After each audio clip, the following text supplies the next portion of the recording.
ਸਤਿ ਸ੍ਰੀ ਅਕਾਲ। ਤੁਸੀਂ ਦੇਖ ਰਹੇ ਹੋ ਲੋਕਰਾਣਾ ਚੈਨਲ ਪੰਜਾਬੀ ਖਬਰਾਂ ਟੌਪ ਦੀਆਂ ਦੇ ਵਿੱਚ ਤੁਹਾਡਾ ਸਵਾਗਤ ਹੈ। ਮੇਰੇ ਨਾਲ ਪੰਜਾਬੀ ਟ੍ਰਿਬਿਊਨ ਦੇ ਸੀਨੀਅਰ ਪੱਤਰਕਾਰ ਸਰਦਾਰ ਹਮੀਰ ਸਿੰਘ ਹੋਣਗੇ। ਅਸੀਂ ਗੱਲਬਾਤ ਕਰਾਂਗੇ ਪੰਜਾਬ ਦੇ ਮਸਲਿਆਂ ਦੇ ਉੱਤੇ। ਕੁਝ ਪੰਜਾਬ ਦੀ ਸਿਆਸਤ ਦੇ ਨਾਲ ਜੁੜੇ ਨੇ, ਕੁਝ ਪੰਜਾਬ ਦੀ ਕਿਸਾਨੀ ਦੇ ਨਾਲ ਜੁੜੇ ਨੇ, ਆਮ ਆਵਾਮ ਦੇ ਨਾਲ ਵੀ ਜੁੜੇ ਨੇ। ਜਦੋਂ ਅਸੀਂ ਗੱਲ ਬੇਰੁਜ਼ਗਾਰੀ ਦੀ ਕਰਦੇ ਹਾਂ, ਸਰਕਾਰ ਨੇ ਕਿਹਾ ਕਿ ਅਸੀਂ ਠੇਕੇ ਦੇ ਉੱਤੇ ਪਟਵਾਰੀਆਂ ਤੇ ਕਾਨੂੰਗੋਆਂ ਦੀ ਭਰਤੀ ਕਰਨੀ ਹੈ। ਦੂਜੇ ਬੰਨੇ ਜਿਹੜੇ ਬੇਰੁਜ਼ਗਾਰ ਘੁੰਮੇ ਫਿਰਦੇ ਨੇ ਉਹਨਾਂ ਬਾਰੇ ਕੋਈ ਸਾਰ ਲੈਣ ਦੀ ਗੱਲ ਕਰਦਾ ਨਹੀਂ, ਨਾ ਹੀ ਕੋਈ ਜਦੋਂ ਪੰਜਾਬ ਮਾਡਲ ਦੀ ਗੱਲ ਕਰਦਾ ਤਾਂ ਬੇਰੁਜ਼ਗਾਰੀ ਦੀ ਗੱਲ ਹੁੰਦੀ ਹੈ। ਇਸ ਸਭ ਦੇ ਉੱਤੇ ਗੱਲਬਾਤ ਕਰਾਂਗੇ। ਹਮੀਰ ਸਿੰਘ ਜੀ, ਸਵਾਗਤ ਹੈ ਤੁਹਾਡਾ। ਜੀ ਸ਼ੁਕਰੀਆ। ਹਮੀਰ ਸਿੰਘ ਜੀ, ਕਿੱਦਾਂ ਦੇਖਦੇ ਹੋ ਪੰਜਾਬ ਦੀ ਸਿਆਸਤ ਦੇ ਵਿੱਚ ਸਭ ਤੋਂ ਪਹਿਲਾਂ ਜਦੋਂ ਬੇਰੁਜ਼ਗਾਰੀ ਦਾ ਮੁੱਦਾ ਆਉਂਦਾ, ਜਦੋਂ ਅਸੀਂ ਬਿਹਾਰ ਵੱਲ ਦੇਖਦੇ ਹਾਂ ਤਾਂ ਉਹ ਜਾਤ ਆਧਾਰਿਤ ਮਰਦਮਸ਼ੁਮਾਰੀ ਦੀ ਗੱਲ ਕਰਦੇ ਨੇ, ਤਾਂ ਬੇਰੁਜ਼ਗਾਰਾਂ ਦੀ ਗੱਲ ਜੇ ਪੰਜਾਬ ਦੇ ਵਿੱਚ ਹੋ ਜੇ ਤਾਂ ਠੇਕੇਦਾਰਾਂ ਦੇ ਮਸਲੇ ਦੇ ਵਿੱਚ ਜਦੋਂ ਅਸੀਂ ਦੇਖਦੇ ਹਾਂ ਕਿ ਪਟਵਾਰੀਆਂ ਨੂੰ ਕਾਨੂੰਗੋਆਂ ਨੂੰ ਰੱਖ ਲੈਣਾ ਤੇ ਜਿਹੜੇ ਮਾਰੇ ਫਿਰਦੇ ਨੇ ਨੌਜਵਾਨ ਵਰਗ ਉਹਨਾਂ ਨੂੰ ਕੋਈ ਪੁੱਛਦਾ ਨਹੀਂ, PhDਆਂ ਹੱਥ 'ਚ ਲਈ ਬੈਠੇ ਨੇ। ਬੇਰੁਜ਼ਗਾਰੀ ਦਾ ਵੱਡਾ ਮੁੱਦਾ ਹੈ। ਪੰਜਾਬ ਹੀ ਨਹੀਂ, ਸਾਰੀ ਦੁਨੀਆ 'ਚ ਹੁਣ ਤਾਂ ਬੇਰੁਜ਼ਗਾਰੀ ਸਭ ਤੋਂ ਨੰਬਰ 1 ਮੁੱਦਾ ਹੈ, ਕਿਉਂਕਿ ਰੁਜ਼ਗਾਰ ਦਾ ਜਿਹੜਾ ਸਵਾਲ ਹੈ ਨਾ, ਉਹ ਜਿਉਣ ਦੇ ਅਧਿਕਾਰ ਨਾਲ ਵੀ ਜੁੜਿਆ ਹੋਇਆ ਹੈ। ਬੰਦੇ ਨੂੰ ਚੰਗੀ ਠੀਕ ਠਾਕ ਜ਼ਿੰਦਗੀ ਜਿਉਣ ਦੇ ਵਾਸਤੇ ਕੋਈ ਨਾ ਕੋਈ ਰੋਜੀ ਰੋਟੀ ਦਾ ਰੁਜ਼ਗਾਰ ਚਾਹੀਦਾ ਹੈ। ਉਹ ਰੁਜ਼ਗਾਰ ਸਰਕਾਰੀ ਨੌਕਰੀ ਵੀ ਹੋ ਸਕਦੀ ਹੈ, ਉਹ ਰੁਜ਼ਗਾਰ ਕੋਈ ਆਪਣਾ ਕੰਮ ਵੀ ਹੋ ਸਕਦਾ ਹੈ, ਉਹ ਰੁਜ਼ਗਾਰ ਕਿਸੇ ਟਾਈਪ ਦਾ ਵੀ ਹੋ ਸਕਦਾ। ਰੁਜ਼ਗਾਰ ਦਾ ਮਤਲਬ ਕੇਵਲ ਸਰਕਾਰੀ ਨੌਕਰੀ ਤੱਕ ਤਾਂ ਨਹੀਂ ਹੈ। ਪਰ ਸਵਾਲ ਇਹ ਹੈ ਕਿ ਸਰਕਾਰਾਂ ਲਗਾਤਾਰ ਬਹੁਤ ਸਾਰੇ ਖੇਤਰਾਂ 'ਚੋਂ ਹੱਥ ਖਿੱਚ ਰਹੀਆਂ ਨੇ ਜਿਹੜੇ ਵੱਖ-ਵੱਖ ਨੇ, ਜਿਹਦੇ ਕਰਕੇ ਸਰਕਾਰੀ ਖੇਤਰ 'ਚ ਵੀ ਰੁਜ਼ਗਾਰ ਘਟ ਰਿਹਾ ਹੈ ਤੇ ਪ੍ਰਾਈਵੇਟ ਖੇਤਰ 'ਚ ਵੀ ਆਟੋਮਾਈਜੇਸ਼ਨ ਵੀ ਆ ਰਹੀ ਹੈ ਟੈਕਨੀਕ ਦੇ ਤੌਰ ਤੇ, ਉਹਦੇ 'ਚ ਵੀ ਰੁਜ਼ਗਾਰ ਘਟ ਰਿਹਾ ਹੈ। ਤੇ ਇਹਦੇ ਤੋਂ ਇਲਾਵਾ ਜਿੰਨੇ ਕੁ ਸਾਧਨ ਰੁਜ਼ਗਾਰ ਦੇ ਮੌਜੂਦ ਵੀ ਨੇ ਆਲਰੇਡੀ ਵੀ ਪਹਿਲਾਂ ਵੀ, ਉੱਥੇ ਵੀ ਸਰਕਾਰਾਂ ਦਾ ਧਿਆਨ ਨਹੀਂ ਹੈ ਤੇ ਉਹਨੂੰ ਲਾਗੂ ਕਰਨ ਦਾ ਕੋਈ ਮੋਹ ਨਹੀਂ ਹੈ। ਹੁਣ ਸਵਾਲ ਕਰੋ, ਪਟਵਾਰੀਆਂ ਦਾ ਇਹ ਪੇਪਰ ਹੋਇਆ ਸੀ ਪਿੱਛੇ ਤੇ ਕਿੰਨੀਆਂ 1157 ਪੋਸਟਾਂ ਸੀ ਤੇ ਕਿੰਨੇ ਲੈਵਲ ਦੇ ਬੰਦੇ ਜਿਹੜੇ ਨੇ 2,34,000 ਦੇ ਕਰੀਬ ਉਹਦੇ 'ਚ ਟੈਸਟ ਦੇਣ ਜਾਂਦੇ ਨੇ। ਇੱਕ ਤਾਂ ਬੇਰੁਜ਼ਗਾਰੀ ਦਾ ਲੈਵਲ ਸਾਨੂੰ ਦਿਖਾਈ ਦੇ ਰਿਹਾ, ਉਹਦੇ 'ਚ ਹਰ ਕੁਆਲੀਫਿਕੇਸ਼ਨ ਦੇ ਬੰਦੇ ਸੀ। ਹੁਣ ਤੁਸੀਂ ਉਲਟਾ ਉਹਨਾਂ 'ਚੋਂ ਵੀ ਉਨੇ ਕੁ ਵੀ ਭਰਤੀ ਕਰਨ ਦੀ ਬਜਾਏ ਜਾਂ ਹੋਰ ਭਰਤੀ ਕਰਦੇ, ਤੁਸੀਂ ਕਹਿੰਦੇ ਆਪਾਂ ਪੁਰਾਣਿਆਂ ਦੀਆਂ ਸੇਵਾਵਾਂ ਲਵਾਂਗੇ ਜਿਹੜੇ ਕੋਈ ਰਿਟਾਇਰ ਹੋ ਜਾਣਗੇ ਜਾਂ ਬਾਕੀ ਹੋ ਜਾਣਗੇ। ਇਹਦਾ ਮਤਲਬ ਇਹ ਹੈ ਕਿ ਤੁਸੀਂ ਯੂਥ ਨਾਲ ਜਾਂ ਤਾਂ ਮਜ਼ਾਕ ਕਰ ਰਹੇ ਹੋ। ਦੂਜਾ, ਪਿਛਲੇ ਦਿਨਾਂ ਦੇ ਵਿੱਚ ਇੱਕ ਚਿੱਠੀ ਕੱਢਤੀ ਹੈ ਗੌਰਮੈਂਟ ਨੇ DCਆਂ ਨੂੰ ਕਿ ਤੁਸੀਂ 1 ਹਫ਼ਤੇ ਦੇ ਅੰਦਰ ਇੰਨਾ ਰੁਜ਼ਗਾਰ ਦੇ ਦਿਓ, ਮਤਲਬ ਲੱਖਾਂ ਰੁਜ਼ਗਾਰ ਪੈਦਾ ਕਰ ਦਿਓ 1 ਹਫ਼ਤੇ ਦੇ ਅੰਦਰ, ਉਹਨਾਂ ਨੂੰ ਜੁਆਇਨ ਕਰਕੇ ਰਿਪੋਰਟ ਕਰਾਓ, ਫਲਾਨਾ ਕਰੋ। ਇਹ ਕੋਈ ਅਲਾਦੀਨ ਦਾ ਚਿਰਾਗ ਹੈ ਵੀ ਚੱਕ ਕੇ ਚੁਟਕੀ ਮਾਰੀ ਤੇ ਤੁਸੀਂ ਰੁਜ਼ਗਾਰ ਪੈਦਾ ਕਰ ਦਿਓ, ਪਹਿਲਾਂ ਤੁਸੀਂ ਰੁਜ਼ਗਾਰ ਨਹੀਂ ਪੈਦਾ ਕੀਤਾ। ਇਹ ਸਾਰੀਆਂ ਮੈਨੂੰ ਲੱਗਦਾ ਕਿ ਇਹ ਗੈਰ ਸਿੰਸੀਅਰ, ਨਾਨ ਸੀਰੀਅਸ ਚੀਜ਼ਾਂ ਨੇ, ਗੈਰ ਗੰਭੀਰ ਚੀਜ਼ਾਂ ਨੇ। ਸਰਕਾਰਾਂ ਇਸ ਢੰਗ ਨਾਲ ਨਹੀਂ ਚੱਲ ਸਕਦੀਆਂ ਕਿਸੇ ਵੀ ਰੂਪ 'ਚ। ਜਾਂ ਫਿਰ ਤੁਸੀਂ ਕਹਿਤਾ ਕਿ ਇਦੋਂ ਪਹਿਲਾਂ 4 ਸਾਲਾਂ ਦੇ ਦੌਰਾਨ ਤੁਸੀਂ ਮੇਲੇ ਲਾਉਂਦੇ ਰਹੇ, ਰੁਜ਼ਗਾਰ ਮੇਲੇ ਲਾ ਕੇ ਤੁਸੀਂ ਨੁਮਾਇਸ਼ ਕਰਦੇ ਰਹੇ ਜਿਹੜੇ ਲੋਕਾਂ ਦੀ ਇਸ ਪੱਧਰ ਦੇ ਉੱਤੇ ਕਿ ਨੌਜਵਾਨ ਜਾਣ। ਜਿਵੇਂ ਪਸ਼ੂ ਮੇਲੇ ਲੱਗਦੇ ਨਾ, ਵੀ ਦੇਖ ਕੇ ਤੇ ਤੁਸੀਂ ਦੁੱਧ ਚੋ ਕੇ ਕੋਈ ਲੈ ਆਓ ਜਾਂ ਘੋੜਾ ਦੇਖ ਕੇ ਲੈ ਆਓ। ਇਹ ਕੋਈ ਤਰੀਕਾ ਨਹੀਂ, ਇਹ ਡਿਗਨਿਟੀ ਦਾ ਸਵਾਲ ਹੈ, ਮਨੁੱਖੀ ਸ਼ਾਨ ਦਾ ਸਵਾਲ ਹੈ। ਤੁਸੀਂ ਪੋਸਟਾਂ ਕੱਢਦੇ ਹੋ, ਇੰਡਸਟਰੀ ਵੀ ਪੋਸਟਾਂ ਕੱਢੇ, ਬਾਕੀ ਵੀ ਕੱਢੇ, ਉਹਦੇ ਲੋਕ ਅਪਲਾਈ ਕਰ ਦੇਣਗੇ ਤੇ ਜਿਹੜੇ ਬੰਦੇ ਯੋਗ ਹੋਣਗੇ ਉੱਥੇ ਇੰਟਰਵਿਊ ਤੋਂ ਬਾਅਦ ਸਿਲੈਕਟ ਹੋ ਜਾਣਗੇ। ਤਰੀਕਾ ਤਾਂ ਇਹ ਹੈ। ਉਹਦੇ 'ਚ ਇਹ ਥੋੜ੍ਹੀ ਆ ਤੁਸੀਂ ਇੱਕ ਉਹਦੇ 'ਚ ਲਾਤਾ ਲਾਈਨ 'ਚ ਬੰਦੇ ਐਡੇ ਵੱਡੇ, ਉਹ ਪਾਣੀ ਨੂੰ ਤਰਸਦੇ ਨੇ, ਬੁਰਾ ਹਾਲ ਹੈ, ਐਡੀ ਦੂਰੋਂ ਆਉਂਦੇ ਨੇ। ਉਹ ਵੀ ਇੱਕ ਕਾਰਨ ਹੈ ਵੀ ਜਿਹਦੇ ਕਰਕੇ ਬਹੁਤ ਜ਼ਿਆਦਾ ਭੁਲੇਖੇ ਦਾ ਜਿਹੜਾ ਸਵਾਲ ਹੈ। ਇਸੇ ਕਰਕੇ ਸਰਕਾਰਾਂ ਨੂੰ, ਜਿਹੜੇ ਪਹਿਲਾਂ ਪੰਜਾਬ ਸਰਕਾਰ ਨੇ ਘਰ ਰੁਜ਼ਗਾਰ ਦੀ ਗੱਲ ਕੀਤੀ, ਮੋਦੀ ਸਰਕਾਰ ਨੇ 2 ਕਰੋੜ ਰੁਜ਼ਗਾਰ ਦੀ ਗੱਲ ਕੀਤੀ। ਹੁਣ ਰੁਜ਼ਗਾਰ ਸਭ ਨੂੰ ਚਾਹੀਦਾ, ਪੜ੍ਹੇ ਲਿਖੇ ਨੌਜਵਾਨ ਨੂੰ ਤਾਂ ਚਾਹੀਦਾ ਹੀ ਹੈ। ਰੁਜ਼ਗਾਰ ਤੇ ਪਲੱਸ ਹੋਰ ਚੀਜ਼ਾਂ ਜੋੜ ਕੇ ਪੰਜਾਬ ਦਾ ਨੌਜਵਾਨ ਤਾਂ ਵੱਡੇ ਪੱਧਰ ਤੇ ਵਿਦੇਸ਼ ਇਸੇ ਕਰਕੇ ਜਾ ਰਿਹਾ ਕਿਉਂਕਿ ਉਹਨੂੰ ਭਵਿੱਖ ਇਹੋ ਜਿਹਾ ਨਜ਼ਰ ਨਹੀਂ ਆਉਂਦਾ ਇੱਥੇ ਕਿ ਮੇਰਾ ਭਵਿੱਖ ਸੁਰੱਖਿਅਤ ਹੈ। ਜਿਹੜੀਆਂ ਨੌਕਰੀਆਂ ਪ੍ਰਾਈਵੇਟ ਖੇਤਰ ਦੇ ਵਿੱਚ ਨੇ ਸਰਕਾਰੀ ਨੂੰ ਛੱਡ ਕੇ, ਉਹਨਾਂ ਨੂੰ ਉਹਨਾਂ ਜ਼ਿੰਦਗੀ ਜਿਉਣ ਜੋਗਾ, ਜ਼ਿੰਦਗੀ ਦੀਆਂ ਆਮ ਜ਼ਰੂਰੀ ਲੋੜਾਂ ਪੂਰੀਆਂ ਕਰਨ ਜੋਗਾ ਵੀ ਰੁਜ਼ਗਾਰ ਨਹੀਂ ਮਿਲਦਾ। ਤੇ ਚਾਹੇ ਉਹ ਸਕੂਲ ਨੇ, ਚਾਹੇ ਉਹ ਹਸਪਤਾਲ ਨੇ, ਚਾਹੇ ਉਹ ਬਾਕੀ ਸਰਵਿਸ ਖੇਤਰ ਦੇ ਨੇ, ਇੱਕ ਤਾਂ ਉਹ ਰੁਜ਼ਗਾਰ ਸਥਾਈ ਨਹੀਂ, ਹਰ ਸਮੇਂ ਤਲਵਾਰ ਲਟਕਦੀ ਰਹਿੰਦੀ ਹੈ, ਕਦ ਬੰਦਾ ਕੱਢ ਦਊਗਾ ਉਹਨੂੰ, ਕੱਲ੍ਹ ਤੋਂ ਨਹੀਂ ਆਉਣਾ। ਇੱਕ ਤਾਂ ਇਹ ਹੈ। ਦੂਜਾ ਇਹ ਹੈ ਕਿ ਉਹਦੀ ਮਤਲਬ ਮਹੀਨਾਵਾਰ ਜਿਹੜੀ ਆਮਦਨ ਹੈ ਜਾਂ ਉਹਦਾ ਜਿਹੜੇ ਤਨਖਾਹ ਹੈ ਉਹ ਇੰਨੀ ਨਹੀਂ ਹੁੰਦੀ ਕਿ ਉਹ ਆਪਣੇ ਘਰ ਨੂੰ ਚਲਾ ਸਕੇ। ਔਰ ਬਹੁਤੇ ਸਾਰੇ ਪ੍ਰਾਈਵੇਟ ਸਕੂਲਾਂ ਤੇ ਹਸਪਤਾਲਾਂ 'ਚ ਤਾਂ ਇਹ ਹੈ ਕਿ 15,000 ਰੁਪਈਆ ਦਿਖਾਉਣ ਨੂੰ ਦਿੰਦੇ ਨੇ, 7,000 ਬਾਅਦ 'ਚ ਵਾਪਸ ਲੈ ਲੈਂਦੇ ਨੇ ਤੇ ਉਹ ਬੰਦੇ ਨੂੰ ਕਹਿੰਦੇ ਨੇ ਠੀਕ ਹੈ ਜੀ ਤੇ ਰੁਜ਼ਗਾਰ ਹੈ। ਉਹ ਡਰਦਾ ਬੰਦਾ ਉਹ ਵੀ ਨਹੀਂ ਬੋਲ ਰਿਹਾ ਕਿਉਂਕਿ ਉਹਨੂੰ ਇਹ ਲੱਗਦਾ ਕਿ ਬੇਰੁਜ਼ਗਾਰੀ 4 ਸਫੇਰੇ, ਜੇ ਇੰਨੇ ਤੋਂ ਵੀ ਗਏ ਤਾਂ ਵੀ ਕੀ ਕਰਾਂਗੇ। 2,34,000 ਤਾਂ ਪ੍ਰਾਈਵੇਟ ਸਕੂਲਾਂ 'ਚ ਟੀਚਰ ਹੈ, ਉਹਦੇ 'ਚ ਮੈਜੋਰਟੀ ਦਾ ਇਹੀ ਹਾਲ ਹੈ, ਬਹੁ ਗਿਣਤੀ ਦਾ। ਤੇ ਸਰਕਾਰੀ 'ਚ 1,25,000 ਦੇ ਕਰੀਬ ਹੈ ਤੇ ਉਹ ਉਹ ਹੋਰ ਟਾਈਪ ਦਾ ਉਹਨਾਂ ਨੂੰ ਤਨਖਾਹਾਂ ਮਿਲਦੀਆਂ ਨੇ ਠੀਕ ਠਾਕ, ਪਰ ਉਹ 'ਚ ਵੀ ਇੰਨੀ ਗ੍ਰੇਡੇਸ਼ਨ ਕਰਤੀ ਤੁਸੀਂ। ਕੋਈ ਬੰਦੇ 6000 ਤੇ ਭਰਤੀ ਕਰ ਲਏ, ਕੋਈ ਬੰਦੇ 15000 ਤੇ ਭਰਤੀ ਕਰ ਲਏ, ਕੋਈ ਬੰਦਾ 70000 ਤੇ ਭਰਤੀ ਹੈ, ਕੋਈ ਕਿਸੇ ਤੇ ਹੈ, ਕੋਈ ਕਿਸੇ ਤੇ ਹੈ। ਕਾਲਜਾਂ ਦਾ ਹਾਲ ਦੇਖ ਲਓ, 1783 ਪੋਸਟਾਂ ਨੇ, ਜਿਹੜਾ ਉਹ 21600 ਤੇ ਨੇ, ਉਹ ਵੀ 11600 ਪੀਟੀਏ ਫੰਡ ਚੋਂ ਆਉਂਦਾ, ਤੁਸੀਂ 10000 ਦਿੰਦੇ ਹੋ। ਕਾਲਜ ਦਾ ਦੂਜਾ ਪ੍ਰੋਫੈਸਰ ਜਿਹੜਾ ਉਹ 2 ਲੱਖ ਰੁਪਈਆ ਲੈ ਰਿਹਾ, ਜਿਹੜਾ ਇਕੁਅਲ ਵਰਕ ਇਕੁਅਲ ਪੇ ਦਾ ਲਾ ਹੈ ਸਾਡੇ, ਕਿ ਬਰਾਬਰ ਕੰਮ ਤੇ ਬਰਾਬਰ ਤਨਖਾਹ ਦਾ, ਉਹ ਪੂਰੀ ਤਰ੍ਹਾਂ ਸਰਕਾਰ 'ਚ ਵੀ ਉਹਦੀ ਉਲੰਘਣਾ ਹੋ ਰਹੀ ਹੈ ਤੇ ਪ੍ਰਾਈਵੇਟ ਦੇ ਵਿੱਚ ਵੀ ਉਹਦੀ ਉਲੰਘਣਾ ਹੋ ਰਹੀ ਹੈ। ਤਾਂ ਸਰਕਾਰ ਨਾਂ ਦੀ ਚੀਜ਼ ਕਿੱਥੇ ਹੈ ਫਿਰ ਇਸ ਪੱਧਰ ਦੇ ਉੱਤੇ? ਜਦੋਂ ਅਸੀਂ ਗੱਲ ਕਰਦੇ ਹਾਂ, ਤੁਸੀਂ ਆਪਣਾ ਸੰਵਿਧਾਨ, ਆਪਣਾ ਕਾਨੂੰਨ, ਇਹ ਚੀਜ਼ਾਂ ਹੀ ਲਾਗੂ ਨਹੀਂ ਕਰ ਰਹੇ ਕਿਸੇ ਵੀ ਤਰੀਕੇ ਨਾਲ। ਇੱਕ ਖਾਕਾ ਤਿਆਰ ਕਰਨ ਦੇ ਲਈ ਕਿ ਰੁਜ਼ਗਾਰ ਪੈਦਾ ਕਿਵੇਂ ਹੋ ਸਕਦਾ ਹੈ, ਇਹਦੇ ਤੇ ਕੋਈ ਡਿਬੇਟ ਨਹੀਂ ਹੈ। ਤੁਸੀਂ ਮੱਥਾਮਾਰੀ ਕਰਦੇ ਹੋ ਨਾ ਕਿ ਰੁਜ਼ਗਾਰ ਦੇ 3 ਮੋٹے ਸਾਧਨ ਨੇ। ਸਭ ਤੋਂ ਬੜਾ ਅਜੇ ਵੀ ਰੁਜ਼ਗਾਰ ਦਾ ਜਿਹੜਾ ਸਭ ਤੋਂ ਬੜਾ ਸਾਧਨ ਉਹ ਖੇਤੀ ਹੈ। ਅਜੇ ਵੀ ਵੱਡਾ, ਸਭ ਤੋਂ ਬੜੀ ਗਿਣਤੀ ਖੇਤੀ 'ਚ ਹੈ। ਤੁਸੀਂ ਕਹੀ ਜਾਂਦੇ ਹੋ ਇੰਡਸਟਰੀ 'ਚ ਫਲਾਣੇ 'ਚ ਰੁਜ਼ਗਾਰ, ਖੇਤੀ ਤੁਸੀਂ ਨਜ਼ਰਅੰਦਾਜ਼ ਕਰਤੀ। ਉੱਥੇ ਕਰਜ਼ੇ ਦੇ ਬੋਝ ਹੇਠ ਕਿਸਾਨ ਤੇ ਮਜ਼ਦੂਰ ਖੁਦਕੁਸ਼ੀ ਕਰ ਰਿਹਾ। ਕਿਸਾਨ 9 ਮਹੀਨੇ ਤੋਂ ਦਿੱਲੀ ਬੈਠੇ ਨੇ, ਇੱਥੇ ਗੰਨੇ ਕਰਕੇ ਸੜਕ ਜਾਮ ਹੈ, ਤੇ ਉਹ ਇਸ ਲੈਵਲ ਦੀ ਰੁਜ਼ਗਾਰ, ਉੱਥੇ ਛੁਪੀ ਬੇਰੁਜ਼ਗਾਰੀ ਉਹਨੂੰ ਇਕਨੋਮਿਕ ਟਰਮ 'ਚ ਕਹਿੰਦੇ ਨੇ, ਜਾਂ ਅਰਧ ਬੇਰੁਜ਼ਗਾਰੀ ਕਹਿੰਦੇ ਨੇ, ਕਿ ਜਿੱਥੇ ਉਹਨੇ ਬੰਦਿਆਂ ਨੂੰ ਕੰਮ ਤਾਂ ਨਹੀਂ ਹੈ ਪ੍ਰੋਪਰ, ਪਰ ਉਹ ਵਿੱਚ ਲੱਗੇ ਹੋਏ ਨੇ, ਜਾਂ ਉਹਨਾਂ ਨੂੰ ਪ੍ਰੋਪਰ ਜ਼ਿੰਦਗੀ ਜਿਉਣ ਜੋਗਾ ਮਿਲਦਾ ਨਹੀਂ ਹੈ, ਪਰ ਉਹ ਠੀਕ ਹੈ ਕਿ ਉਹਦੇ 'ਚ ਉਹ ਐਡਜਸਟ ਹੋਏ ਹੋਏ ਨੇ। ਤੇ ਜਿਹੜੀ ਦੂਜਾ ਰੁਜ਼ਗਾਰ ਹੈਗਾ ਸੀ, ਉਹ ਇੰਡਸਟਰੀ ਦਾ ਖੇਤਰ ਸੀ। ਇੰਡਸਟਰੀ ਕਿੰਨੀ ਉਜੜ ਕੇ, ਪਹਿਲਾਂ ਤਾਂ ਉਹ ਕਾਨੂੰਨ ਦੇ ਤਹਿਤ ਕਿ ਪਹਾੜੀ ਰਾਜਾਂ ਨੂੰ ਸਪੈਸ਼ਲ ਰਿਆਇਤਾਂ ਦਿੱਤੀਆਂ, ਉਹ ਉਜੜ ਕੋਈ ਬੱਦੀ ਚਲੀ ਗਈ ਹੈ, ਕੋਈ ਉੱਤਰਾਖੰਡ ਚਲੀ ਗਈ ਹੈ, ਕੋਈ ਇੱਧਰ ਜੰਮੂ ਪਹਾੜੀ ਏਰੀਏ ਚਲੀ ਗਈ ਹੈ। ਪੰਜਾਬ ਨੂੰ ਉਹਦਾ ਬਹੁਤ ਲਾਸ ਹੋਇਆ। ਕੋਈ ਵੀ ਗੌਰਮੈਂਟ ਆਈ, ਕਿਸੇ ਨੇ ਵੀ ਉਹ ਨਹੀਂ ਕਰਵਾ ਪਾਈ। ਗੌਰਮੈਂਟ ਆਫ ਇੰਡੀਆ ਤੋਂ ਇੰਨੇ ਸਾਲਾਂ 'ਚ 2003 ਤੋਂ ਵਾਜਪਾਈ ਗੌਰਮੈਂਟ ਦੇ ਵੇਲੇ ਤੋਂ ਉਹ ਸ਼ੁਰੂ ਹੋਇਆ ਇਹ ਕੰਮ ਹੈ। ਫਿਰ ਕਾਂਗਰਸ ਵੀ ਰਹੀ, ਸਾਰੀਆਂ ਰਹੀਆਂ, ਸਭ ਦਾ ਇਹੀ ਹਾਲ ਰਿਹਾ। ਤੇ ਅਗਲਾ ਖੇਤਰ ਹੈ ਸਰਵਿਸ ਖੇਤਰ। ਸਰਵਿਸ ਖੇਤਰ 'ਚ ਆਪਾਂ ਗੱਲ ਕਰਦੇ ਹਾਂ ਕਿ ਜਿਹੜੇ ਮਾੜੇ ਮੋਟੇ ਨੌਕਰੀਆਂ ਪੈਦਾ ਵੀ ਹੋ ਰਹੀਆਂ ਨੇ, ਇਹ ਪੈਦਾ ਵੀ ਇਹੋ ਜਿਹੇ ਹੋ ਰਹੀਆਂ ਨੇ ਜਿਵੇਂ ਟੈਂਪਰੇਰੀ ਤੌਰ ਤੇ, ਬਸ ਕੈਜੂਅਲ ਤੌਰ ਤੇ ਬੰਦੇ ਨੂੰ ਐ ਵੀ ਤੈਨੂੰ ਰੱਖ ਲਿਆ, ਇੰਨੇ ਦਿਨਾਂ ਲਈ ਰੱਖ ਲਿਆ। ਠੇਕੇ ਤੇ ਨੌਕਰੀਆਂ ਨੇ, ਅਸਥਾਈ ਨੌਕਰੀਆਂ ਨੇ, ਦਿਹਾੜੀਆਂ ਘੱਟ ਨੇ। ਤੇ ਜਿਹੜਾ ਰੂਰਲ ਖੇਤਰ ਦੇ ਵਿੱਚ ਇੱਕ ਹੋਰ ਉਹਨਾਂ ਨੇ ਗਰੰਟੀ ਕੀਤੀ ਮਨਰੇਗਾ ਦੇ ਰੂਪ ਦੇ ਵਿੱਚ, 15 ਸਾਲ ਹੋ ਗਏ ਕਿ ਚਲੋ 100 ਦਿਨ ਦੀ ਰੁਜ਼ਗਾਰ। ਹਾਲਾਂਕਿ ਭੁੱਖ ਤਾਂ ਬੰਦੇ ਨੂੰ 365 ਦਿਨ ਲੱਗਦੀ ਹੈ, 365 ਦਿਨ ਉਹਨੂੰ ਰੋਜੀ ਰੋਟੀ ਚਾਹੀਦੀ ਹੈ, ਪਰ ਜੇ 100 ਦਿਨ ਦੀ ਵੀ ਗਰੰਟੀ ਹੈ, ਉਹ ਵੀ ਤੁਸੀਂ ਇੰਪਲੀਮੈਂਟ ਨਹੀਂ ਕਰ ਪਾ ਰਹੇ। 19,38,000 ਜੌਬ ਕਾਰਡ ਬਣਿਆ ਹੋਇਆ, ਤੁਸੀਂ 2-2.5 ਲੱਖ ਨੂੰ ਮਾੜਾ ਮੋਟਾ ਰੁਜ਼ਗਾਰ ਦਿੰਦੇ ਹੋ, 100 ਦਿਨ ਦਾ ਦਿੰਦੇ ਹੀ ਨਹੀਂ, ਉਹ ਵੀ 20 ਦਿਨ, 10 ਦਿਨ, 15 ਦਿਨ, ਉਹ ਵੀ ਤੁਸੀਂ ਸਿਆਸਤਦਾਨਾਂ ਤੇ ਛੱਡਤਾ ਹੈ। ਔਰ ਫਤਿਹਗੜ੍ਹ ਸਾਹਿਬ ਦੇ ਤਾਂ ਕਈ ਪਿੰਡਾਂ 'ਚ ਮੈਂ ਖੁਦ ਗਿਆ, ਉਹ ਕਹਿੰਦੇ ਨੇ ਵੀ ਜੇ ਮਨਰੇਗਾ 'ਚ ਵੀ ਤੁਹਾਨੂੰ ਰੁਜ਼ਗਾਰ ਮਿਲੂਗਾ ਤਾਂ ਸਰਪੰਚ ਕਹਿੰਦਾ ਕਿ MLA ਦੀ ਪਤਨੀ ਤੋਂ ਕਹਾਓ। ਮਤਲਬ ਇਹ ਤਾਂ ਲੈਵਲ ਹੋਇਆ ਪਿਆ ਸਾਡਾ ਰੁਜ਼ਗਾਰ ਦੇਣ ਦਾ। ਜਿਹੜਾ ਸਭ ਤੋਂ ਬੜਾ ਸਿਸਟਮ ਉਹ ਸੀ, 269 ਰੁਪਏ ਦਿਹਾੜੀ ਮਿਲਦੀ ਹੈ। ਜੇ ਉਹ ਵੀ 100 ਦਿਨ ਨਹੀਂ, ਜਿਹਦੇ 'ਚ 100% ਗੌਰਮੈਂਟ ਆਫ ਇੰਡੀਆ ਨੇ ਪੈਸਾ ਦੇਣਾ ਹੈ ਦਿਹਾੜੀ ਦਾ, ਉਹ ਤੁਸੀਂ ਇੰਪਲੀਮੈਂਟ ਨਹੀਂ ਕਰ ਪਾਏ। ਸਾਰੀਆਂ ਸਰਕਾਰਾਂ ਵਿੱਚ, ਅਕਾਲੀ ਵਿੱਚ, ਕਾਂਗਰਸੀ, ਤਾਂ ਤੁਸੀਂ ਹੋਰ ਕੀ ਕਰੋਗੇ? ਉਹਨਾਂ ਨੂੰ ਤਾਂ, ਉਹਨਾਂ ਪਰਿਵਾਰਾਂ ਦੀ ਤਾਂ ਸਭ ਤੋਂ ਖਾਸੀਅਤ ਧੱਕੇ ਗਏ ਲੋਕ ਨੇ ਉਹ। ਅਮੀਰ ਸਿੰਘ ਜੀ, ਇਹ ਤਰਕ ਕਿੱਥੋਂ ਤੱਕ ਵਾਜਬ ਹੈ ਕਿ ਅੰਬਾਨੀ ਤੇ ਅਡਾਨੀ ਵਰਗੇ ਵਪਾਰੀ ਵੱਡੇ ਆਉਣਗੇ ਤੇ ਪੰਜਾਬ ਦੇ ਵਿੱਚ ਰੁਜ਼ਗਾਰ ਪੈਦਾ ਹੋਏਗਾ? ਜੇ ਉਹ ਜਾਂਦੇ ਨੇ ਤਾਂ ਰੁਜ਼ਗਾਰ ਨੂੰ ਹੁਲਾਰਾ ਨਹੀਂ ਮਿਲਦਾ। ਦੂਜੀ ਗੱਲ ਇਹ ਕਹਿ ਦਿੱਤਾ ਜਾਂਦਾ ਹੈ ਕਿ ਇੱਥੇ ਤਾਂ ਜੀ ਪੰਜਾਬ 'ਚ ਮਾਹੌਲ ਹੀ ਇੱਦਾਂ ਦਾ ਹੈ ਕਿ ਇੱਥੇ ਕੋਈ ਵੀ ਵਪਾਰ ਕਰਨ ਲਈ ਤਿਆਰ ਨਹੀਂ। ਅਸੀਂ ਤਾਂ ਕਹਿੰਦੇ ਹਾੜੇ ਕੱਢ ਕੇ ਟਾਟਾ ਬਿਰਲੇ ਵਰਗਿਆਂ ਨੂੰ ਲੈ ਕੇ ਆਉਂਦੇ। ਨਹੀਂ, ਸਵਾਲ ਹੀ ਇਹੀ ਹੈ ਕਿ ਕੀ ਅੰਬਾਨੀ ਅਡਾਨੀ ਰੁਜ਼ਗਾਰ, ਉਹਨਾਂ ਦੀ ਇੰਡਸਟਰੀ ਰੁਜ਼ਗਾਰ ਪੈਦਾ ਕਰ ਰਹੀ ਹੈ? ਹੁਣ ਅਸਲ 'ਚ ਪ੍ਰੋਬਲਮ ਇਹ ਹੋ ਗਈ ਕਿ ਇੱਕ ਜ਼ਮਾਨੇ ਤੱਕ ਜਿਹੜਾ ਉਦਯੋਗ ਲੱਗਦਾ ਸੀ ਉਹ ਰੁਜ਼ਗਾਰ ਪੈਦਾ ਹੁੰਦਾ ਸੀ ਉਹ 'ਚ। ਹੁਣ ਜਿਹੜੇ ਵੱਡੇ ਲਾਰਜ ਸਕੇਲ ਕਾਰਪੋਰੇਟ ਆ ਰਹੇ ਨੇ, ਇਹ ਰੁਜ਼ਗਾਰ ਜਿੰਨਾ ਖੋਹਦਾ ਉਹਦੇ ਮੁਕਾਬਲੇ ਬਹੁਤ ਘੱਟ ਪੈਦਾ ਕਰਦਾ ਮੁਕਾਬਲਤਨ। ਹੁਣ ਮੰਨ ਲਓ ਅੰਬਾਨੀਆਂ ਦੀ ਮਾਲ ਆਉਂਦੀ ਹੈ, ਇੱਕ ਵੱਡੀ ਮਾਲ ਆ ਗਈ, ਤੁਸੀਂ ਕਹਿ ਰਹੇ ਹੋ ਵੀ ਉੱਥੇ ਬੰਦੇ ਤਾਂ ਲੱਗੇ ਹੀ ਹੋਏ ਨੇ ਜੀ, ਆਫਟਰ ਆਲ 20-50 ਬੰਦੇ ਲੱਗੇ ਹੋਏ ਨੇ ਜਿਹੜੇ ਉੱਥੇ ਸਟੋਰ ਤੇ ਮਾਲ ਤੇ ਕੰਮ ਕਰਦੇ ਨੇ। ਪਰ ਪ੍ਰੈਕਟੀਕਲੀ ਇਹ ਇੱਕ ਇੰਟਰਨੈਸ਼ਨਲ ਸਰਵੇ ਹੈ। ਜਦੋਂ ਵਾਲਮਾਰਟ ਆਈ ਸੀ, ਵਾਲਮਾਰਟ ਦੇ, ਕਿਉਂਕਿ ਅਮਰੀਕਾ 'ਚ ਵਾਲਮਾਰਟ ਦਾ ਵੀ ਵਿਰੋਧ ਲਗਾਤਾਰ ਚੱਲ ਰਿਹਾ, ਵਾਲਮਾਰਟ ਇਦੋਂ ਵੀ ਵੱਡੀ ਕੰਪਨੀ ਹੈ ਵਰਲਡ ਦੀ, ਮਤਲਬ ਉਸ ਲੈਵਲ ਤੇ।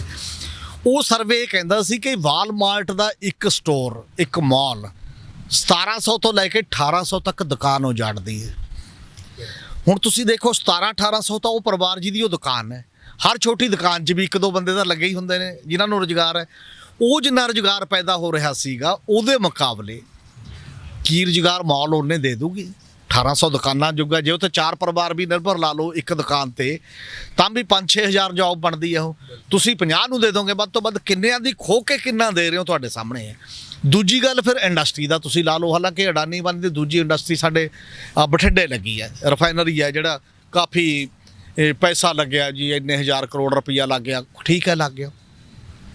ਕੋਈ ਤੱਥ ਦੱਸ ਦੇ, ਕੋਈ ਗਵਰਨਮੈਂਟ ਆ ਕੇ ਜਾਣਾ ਨਹੀਂ ਉੱਥੇ ਕਿੰਨੇ ਪੰਜਾਬੀਆਂ ਨੂੰ ਰੁਜ਼ਗਾਰ ਮਿਲਿਆ ਹੋਇਆ, ਗਿਣਤੀ ਦੱਸ ਦੇ। 20 ਦੇ ਦੇ, 30 ਦੇ ਦੇ, 40 ਦੇ ਦੇ, 50 ਬੰਦੇ ਦੇ ਦੇ, 100 ਬੰਦਾ ਦੇ ਦੇ, ਦੱਸੋ। ਸਾਰੀ ਆਟੋਮਾਈਜੇਸ਼ਨ ਆ ਰਹੀ ਹੈ, ਜਿਹਨੂੰ ਮਸਨੂਈ ਬੌਧਿਕਤਾ ਕਹਿੰਦੇ, ਆਰਟੀਫੀਸ਼ੀਅਲ ਇੰਟੈਲੀਜੈਂਸ। ਸਾਰਾ ਕੁਝ ਉਸ ਟੈਕਨੀਕ ਨਾਲ ਨਿਰਭਰ ਹੋ ਗਿਆ। ਬੰਦਿਆਂ ਲਈ ਰੁਜ਼ਗਾਰ ਪੈਦਾ ਨਹੀਂ ਹੋ ਰਿਹਾ। ਕ੍ਰਾਈਸਿਸ ਜੀ ਦੁਨੀਆ 'ਚ ਸੰਕਟ ਦਾ ਇਹ ਹੈ। ਇਸੇ ਕਰਕੇ ਇੱਕ ਨਵਾਂ ਜਿਹੜਾ ਵਰਤਾਰਾ ਚੱਲਿਆ ਦੁਨੀਆ 'ਚ, ਡਿਬੇਟ ਨਵੇਂ ਗੱਲ ਤੇ ਹੋ ਰਹੀ ਹੈ। ਸਵਿਟਜ਼ਰਲੈਂਡ ਨੇ ਅੱਜ ਤੋਂ ਕਿੰਨੇ ਸਾਲ ਪਹਿਲਾਂ, 4-5 ਸਾਲ ਪਹਿਲਾਂ ਇੱਕ ਸਰਵੇ ਕਰਾਇਆ ਕਿ ਰੁਜ਼ਗਾਰ ਦੇਣਾ ਤਾਂ ਸੰਭਵ ਨਹੀਂ ਹੈ, ਪਰ ਫਿਰ ਕੀਤਾ ਕੀ ਜਾਏ। ਉਹਨੂੰ ਉਹ ਕਹਿੰਦੇ ਨੇ ਸਰਵ ਵਿਆਪਕ income scheme, universal basic income ਦਾ ਜਿਹੜਾ ਕਨਸੈਪਟ ਸੀ ਕਿ ਲੋਕਾਂ ਨੂੰ ਜਿੰਦਾ ਰਹਿਣ ਲਈ ਕੁਛ ਤਾਂ ਕਰਨਾ ਹੀ ਪਊਗਾ ਨਾ। ਫਿਰ ਜੇ ਤੁਸੀਂ ਉੱਥੋਂ ਪ੍ਰੋਫਿਟ ਕਮਾਉਂਦੇ ਹੋ, ਰੁਜ਼ਗਾਰ ਨਹੀਂ ਦੇ ਰਹੇ, ਤਾਂ ਉਹਦਾ ਪੈਸੇ ਦੇ ਵਿੱਚੋਂ ਕੋਈ ਲੋਕਾਂ ਦੇ ਚੁੱਲ੍ਹਾ ਜਲਦੇ ਰਹਿਣ ਲਈ। ਤਾਂ ਇਹ ਇੱਕ ਡਿਬੇਟ 'ਚ ਆ ਰਿਹਾ ਕੁਐਸਚਨ ਹੈ। ਦੁਨੀਆ ਤਾਂ ਇਹਦੇ ਬਾਰੇ ਸੋਚ ਰਹੀ ਹੈ ਕਿ ਮਿਨੀਮਮ ਬੇਸਿਕ ਇਨਕਮ ਦਾ ਪ੍ਰਬੰਧ ਕੀਤਾ ਜਾਏ। ਘੱਟੋ ਘੱਟ ਆਮਦਨ ਦੀ ਗਰੰਟੀ ਦਾ ਜਿਹੜਾ ਸਵਾਲ ਹੈ ਉਹ ਸਾਡੇ ਦੇਸ਼ 'ਚ ਅਜੇ ਡਿਬੇਟ ਦਾ ਹਿੱਸਾ ਨਹੀਂ ਬਣਿਆ। ਤੇ ਉਸ ਕਰਕੇ ਇਹ ਹੈ ਕਿ ਜੇਕਰ ਵੈਸੇ ਤਾਂ ਸਾਡੇ ਸਿਧਾਂਤ 'ਚ ਇਹ ਹੈ, ਜੇ ਸਾਡੀ ਗੁਰਬਾਣੀ ਦਾ ਸਵਾਲ ਹੈ, ਗੁਰੂਆਂ ਦਾ ਸਵਾਲ ਹੈ, ਉਹ ਕਹਿੰਦੇ ਨੇ ਕਿਰਤ ਤੋਂ ਬਿਨਾਂ ਬੰਦਾ ਬੰਦਾ ਹੀ ਨਹੀਂ ਰਹਿਣਾ। ਕਿਰਤ ਜਿਹੜੀ ਹੈ ਉਹ ਬੰਦੇ ਨੂੰ ਸੁੱਧ ਬਣਾਉਂਦੀ ਹੈ, ਬੰਦੇ ਨੂੰ ਸਚਿਆਰਾ ਬਣਾਉਂਦੀ ਹੈ, ਬੰਦੇ ਨੂੰ ਉਸ ਪਾਸੇ ਵੱਲ ਗੱਲ ਕਰਦੀ ਹੈ। ਵਿਹਲਾ ਮਨੁੱਖ ਕੋਈ ਕਿਰਤੀ ਵਰਗਾ ਸਾਧ ਮੁਰਾਦਾ ਤੇ ਸਚਿਆਰਾ ਬੰਦਾ ਨਹੀਂ ਬਣਦਾ ਹੁੰਦਾ ਉਸ ਪੱਧਰ ਦੇ ਉੱਤੇ। ਤੇ ਪਰ ਫਿਰ ਵੀ ਜੇਕਰ ਟੈਂਪਰੇਰੀ ਤੌਰ ਤੇ ਇਸੇ ਸਿਸਟਮ 'ਚ ਵੀ ਤੁਸੀਂ ਗੱਲ ਕਰਦੇ ਹੋ, ਘੱਟੋ ਘੱਟ ਉਹਦੀਆਂ ਬੁਨਿਆਦੀ ਲੋੜਾਂ ਤਾਂ ਪੂਰੀਆਂ ਕਰੋਗੇ ਨਾ। ਉਹਦੇ ਲਈ ਘੱਟੋ ਘੱਟ ਆਮਦਨ ਦੀ ਗਰੰਟੀ ਦਾ ਸਵਾਲ ਹੈ। ਜਿਵੇਂ ਕਿਸਾਨ ਹੈ, ਮਜ਼ਦੂਰ ਹੈ, ਜਿਹੜਾ ਵੀ ਮਰਜ਼ੀ ਬੰਦਾ। ਜਦੋਂ ਜੇਟਲੀ ਜਿੰਦਾ ਸੀਗੇ, ਪਹਿਲਾਂ ਪਿਛਲੀ ਗਵਰਨਮੈਂਟ ਦੇ ਵਿੱਚ ਉਹ ਵਿੱਤ ਮੰਤਰੀ ਸੀਗੇ ਇਹਨਾਂ ਦੇ, ਮੋਦੀ ਸਰਕਾਰ ਦੇ ਵਿੱਚ, ਉਹਨਾਂ ਨੇ ਇੱਕ ਵਾਰ ਉੱਥੇ ਡਿਸਕਸ ਕੀਤੀ। ਉਹਦੇ 'ਚ ਇਹ ਸੀਗਾ ਕਿ ਘੱਟੋ ਘੱਟ 5 ਮੈਂਬਰਾਂ ਦਾ, ਪੌਣੇ 5 ਮੈਂਬਰਾਂ ਦਾ ਪਰਿਵਾਰ ਸਾਡੇ ਦੇਸ਼ 'ਚ ਐਵਰੇਜ ਪਰਿਵਾਰ ਹੈ, ਫੈਮਿਲੀ ਜਿਹੜੀ ਮਾੜਾ ਮੋਟਾ ਘੱਟੋ ਉਸ ਤਰ੍ਹਾਂ। ਉਹਦੇ ਵਿੱਚ ਕੀ ਹੁੰਦਾ ਹੈ, ਉਹਦੇ ਵਿੱਚ ਉਹ ਕਹਿੰਦੇ ਨੇ ਵੀ 18,000 ਰੁਪਈਆ ਘੱਟੋ ਘੱਟ ਪਰ ਮੰਥ ਇਨਕਮ ਉਹਨਾਂ ਦੀਆਂ ਬੁਨਿਆਦੀ ਲੋੜਾਂ ਪੂਰੀਆਂ ਕਰਨ ਲਈ ਚਾਹੀਦੀ ਹੈ ਉਦੋਂ। ਅੱਜ ਕੱਲ੍ਹ ਉਹ ਫਿਗਰ ਵੱਧ ਕੇ ਹੋ ਗਈ 24,000। ਹੁਣ ਤੁਸੀਂ ਅੰਦਾਜ਼ਾ ਲਾ ਕੇ ਦੇਖੋ ਕਿ 24,000 ਵਾਲੀ ਨੌਕਰੀ ਵੀ ਕਿੰਨਿਆਂ ਕੋਲ ਹੈ। 24,000 ਵਾਲੇ ਦਿਹਾੜੀਦਾਰ ਕੋਲ ਕੀ ਹੈ, ਬਾਕੀ ਕੋਲ ਕੀ ਹੈ, ਕਿਸੇ ਕੋਲ। ਤਾਂ ਜੇ 24,000 ਤਾਂ ਤੁਸੀਂ ਦਿਓਗੇ ਨਾ, 24,000 ਦਿਓਗੇ ਤਾਂ ਫਿਰ ਕੀ ਹੋਊਗਾ? ਫਿਰ ਕਾਰਪੋਰੇਟ ਮਾਡਲ ਨਹੀਂ ਚੱਲ ਸਕਦਾ, ਉਹ ਨੌਕਰੀ ਨਹੀਂ ਦੇ ਸਕਦਾ। ਉਹ ਕੀ ਕਰ ਰਿਹਾ ਅੱਜ ਕੱਲ੍ਹ? ਕਾਰਪੋਰੇਟ ਦੀ ਤਾਂ ਆਮਦਨ ਆ, ਪਿਛਲੇ ਸਰਵੇ ਨੇ, ਆਕਸਫਾਮ ਦਾ ਸਰਵੇ ਆ, ਬਾਕੀ ਪਹਿਲਾਂ ਵੀ ਆਪਾਂ ਇੱਕ ਅੱਧੀ ਵਾਰੀ ਗੱਲ ਕੀਤੀ, ਉਹ ਇਹ ਹੈ ਕਿ ਐਸੇ ਕਰੋਨਾ ਦੇ ਦੌਰਾਨ 23 ਕਰੋੜ ਲੋਕ ਤਾਂ ਗਰੀਬੀ ਦੀ ਰੇਖਾ ਤੋਂ ਹੇਠਾਂ ਚਲੇ ਗਏ। ਰੁਜ਼ਗਾਰ ਕਰੋੜਾਂ ਬੰਦਿਆਂ ਦਾ ਸੁੱਖ ਖੁੱਸ ਗਿਆ। 9 ਘਰਾਣਿਆਂ ਦਾ, ਦੇਸ਼ ਦਿਆਂ ਦਾ, ਸਾਡੇ ਦੇ ਇੰਨਾ ਪ੍ਰੋਫਿਟ ਵੱਧ ਗਿਆ ਇਸੇ ਸਮੇਂ ਦੇ ਦੌਰਾਨ, ਜਿਹੜੇ ਦੇਸ਼ ਦਾ ਹੈਲਥ ਬਜਟ 10 ਸਾਲ ਲਈ ਚਲਾ ਸਕਦੇ ਨੇ ਫਰੀ, ਜੇ ਉਹ ਪ੍ਰੋਫਿਟ ਹੀ ਇਕੱਲਾ ਲਾਗੂ ਕਰ ਦਿੱਤਾ ਜਾਏ। ਤੇ ਜਿਹੜੇ ਮਨਰੇਗਾ 10 ਸਾਲ ਲਈ ਫਰੀ ਚਲਾ ਸਕਦੇ ਨੇ ਕੰਟਰੀ ਦੀ, ਜਿੰਨਾ ਪੈਸਾ ਉਹਦੇ 'ਚ ਖਰਚ ਹੋ ਰਿਹਾ ਹੁਣ, 73,000 ਕਰੋੜ ਰੁਪਈਆ ਖਰਚ ਹੁੰਦਾ ਸਾਲ ਦਾ, ਇਤਕੀ ਦਾ ਰੱਖਿਆ। ਤੇ ਤੁਸੀਂ ਦੇਖੋ ਕਿ ਉਹ ਜਿਹੜਾ ਪੈਸਾ ਇਕੱਠਾ ਹੋ ਰਿਹਾ ਲਗਾਤਾਰ ਇੱਕ ਜਗ੍ਹਾ, ਉਹ ਰੁਜ਼ਗਾਰ ਕਿਵੇਂ ਪੈਦਾ ਕਰਦਾ? ਰੁਜ਼ਗਾਰ ਪੈਦਾ ਕਰਨਾ ਜੇ ਪੈਸੇ ਦੀ ਵੰਡ ਜਿਹੜੀ ਇਨਸਾਫ ਪਸੰਦ ਹੋਏਗੀ, ਲੋਕਾਂ ਦੀਆਂ ਜੇਬਾਂ 'ਚ ਪੈਸਾ ਜਾਊਗਾ, ਆਲੇ ਦੁਆਲੇ ਹੋਰ। ਪੰਜਾਬ ਵਰਗੇ ਸੂਬੇ ਲਈ ਤਾਂ ਜਿਹੜਾ ਵੱਡਾ ਮੈਟਰ ਹੈ, ਨਾ ਪਹਿਲਾਂ ਸੀ ਨਾ ਅੱਜ, ਉਹ ਸਾਡੇ ਫਿੱਟ ਹੀ ਨਹੀਂ ਹੈ। ਸਾਡੇ ਸਮਾਲ ਤੇ ਮੀਡੀਅਮ ਸਕੇਲ ਇੰਡਸਟਰੀ ਹੀ ਰੁਜ਼ਗਾਰ ਪੈਦਾ ਕਰ ਸਕਦੀ ਹੈ ਕਾਟੇਜ, ਕਿਉਂਕਿ ਅਸੀਂ ਐਗਰੀਕਲਚਰ, ਸਾਡੇ ਕੋਲ ਬਹੁਤ ਹੈ, ਇਨਪੁੱਟ ਕਾਫੀ ਜ਼ਿਆਦਾ ਮਿਲ ਜਾਂਦੀ ਹੈ ਉਹਨਾਂ 'ਚ। ਇਸ ਲਈ ਛੋਟੇ ਛੋਟੇ ਉਦਯੋਗਾਂ 'ਚ, ਹੁਣ ਲੁਧਿਆਣਾ ਸੀ ਸਾਡੇ ਕੋਲ ਪੁਰਾਣਾ, ਮੰਨ ਲਓ ਹੌਜਰੀ ਦਾ, ਹੋਰ ਘਰਾਂ 'ਚ ਵੀ ਲੋਕ ਕੰਮ ਕਰੀ ਜਾਂਦੇ ਸੀ, ਆਲੇ ਦੁਆਲੇ ਛੋਟੀਆਂ ਫੈਕਟਰੀਆਂ 'ਚ ਵੀ ਕੰਮ ਕਰੀ ਜਾਂਦੇ ਸੀ, ਜਿਹੜਾ ਸਿਲਾਈ ਦਾ ਤੇ ਬਾਕੀ ਚੀਜ਼ਾਂ ਦਾ ਵੀ ਕੰਮ ਹੋਈ ਜਾਂਦਾ ਸੀ।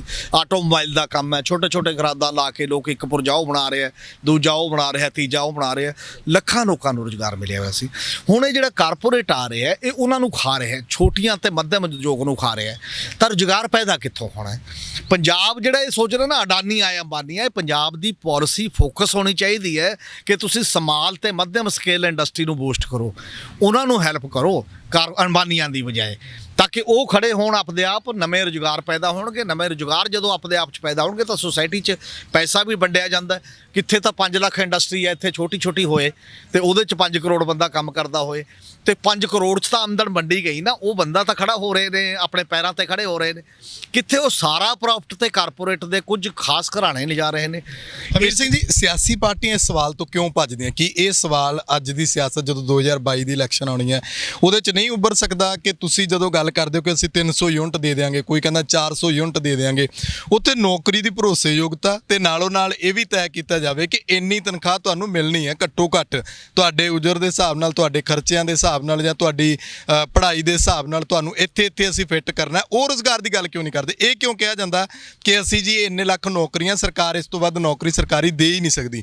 ਦੂਜਾ ਇਹ ਕਿ ਅਸੀਂ ਜਿਹੜਾ ਪ੍ਰਾਈਵੇਟ ਤੁਹਾਨੂੰ ਉਸ ਪਾਸੇ ਨੌਕਰੀ ਦੇ ਦਿਆਂਗੇ, 10-10 ਲੱਖ ਦੇ ਦਿਆਂਗੇ।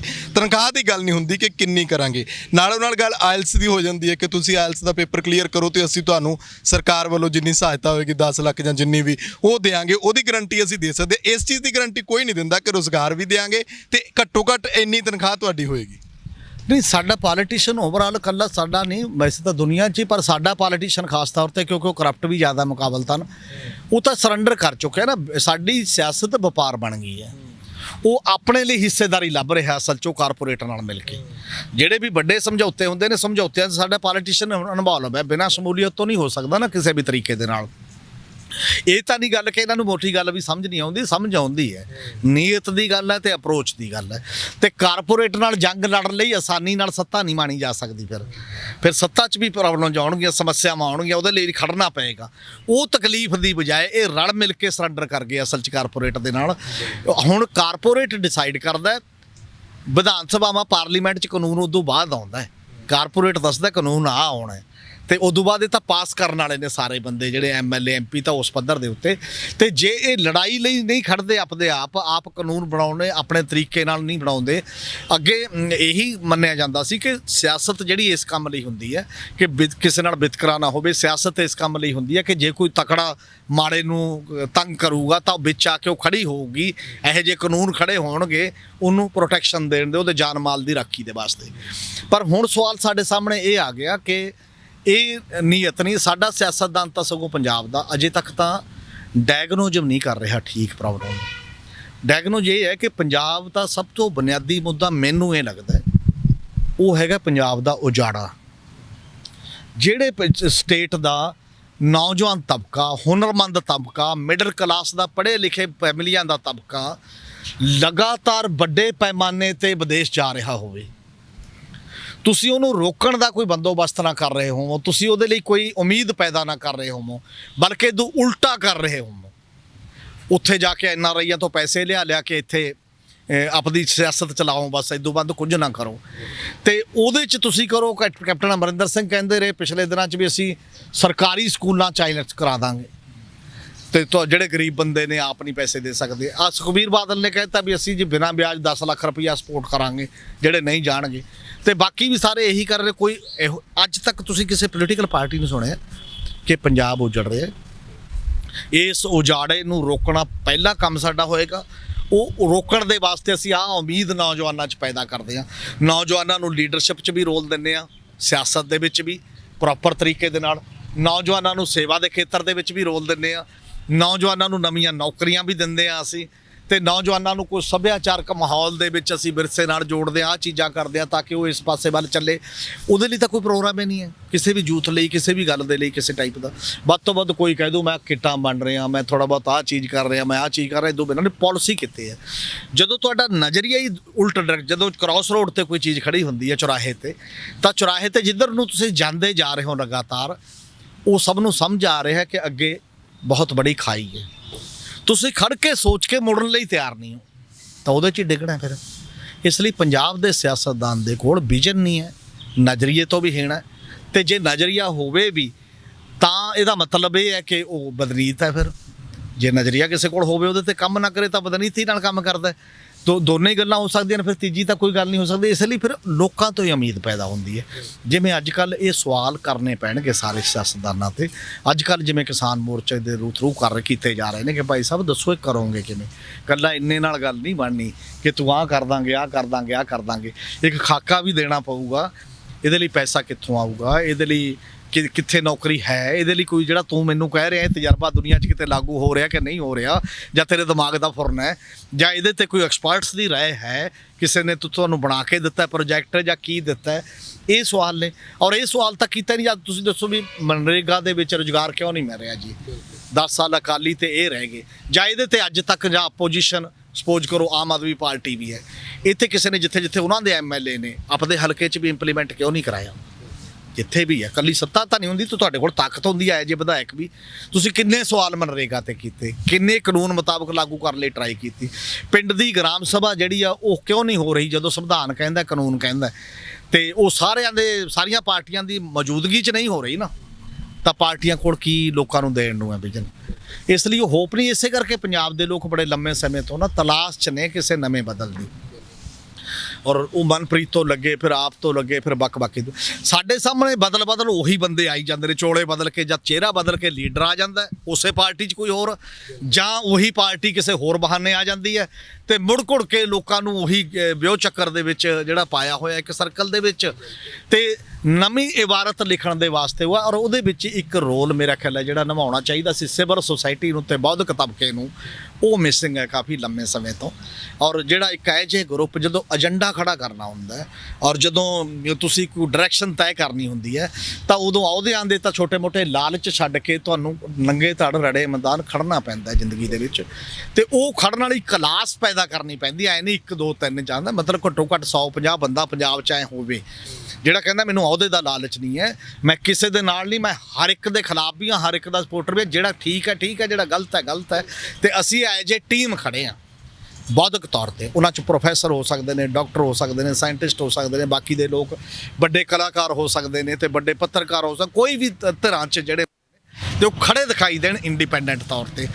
ਉਹ ਬੜੀ ਵੱਡੀ ਕਮਜ਼ੋਰੀ ਹੈ ਜੇ ਸਾਡੀ ਸੋਸਾਇਟੀ 'ਚ ਹੈ, ਉਹਨੂੰ ਵੀ ਪੈਦਾ ਕਰਨਾ ਪਏਗਾ ਜੇਕਰ ਇਸ ਤਰੀਕੇ ਨੂੰ ਆਪਾਂ ਚਾਹੁੰਦੇ ਹਾਂ। ਸ਼ੁਕਰੀਆ ਹਮੀਰ ਸਿੰਘ ਜੀ, ਧੰਨਵਾਦ ਤੁਹਾਡਾ ਜੀ, ਥੈਂਕ ਯੂ।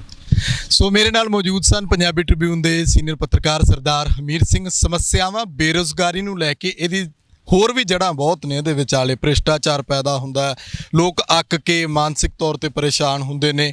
ਜਿਵੇਂ ਹਮੀਰ ਸਿੰਘ ਜੀ ਨੇ ਕਿਹਾ ਕਿ ਪੰਜਾਬ ਉਜੜ ਕਿਉਂ ਰਿਹਾ, ਇਹ ਵੀ ਸਵਾਲ ਵੱਡਾ ਹੈ। ਜੇਕਰ ਸਿਆਸਤਦਾਨ ਚਾਹੁਣ ਤੇ ਇਹਦਾ ਹੱਲ ਕਰ ਸਕਦੇ। ਤੁਸੀਂ ਆਪਣੇ ਵਿਚਾਰ ਕਮੈਂਟ ਜ਼ਰੂਰ ਕਰਿਓ। ਲੋਕ ਰਾਣਾ ਚੈਨਲ ਪੰਜਾਬੀ ਨੂੰ ਸਬਸਕ੍ਰਾਈਬ ਕਰੋ। ਮੈਨੂੰ ਇਜਾਜ਼ਤ ਦਿਓ। ਧੰਨਵਾਦ।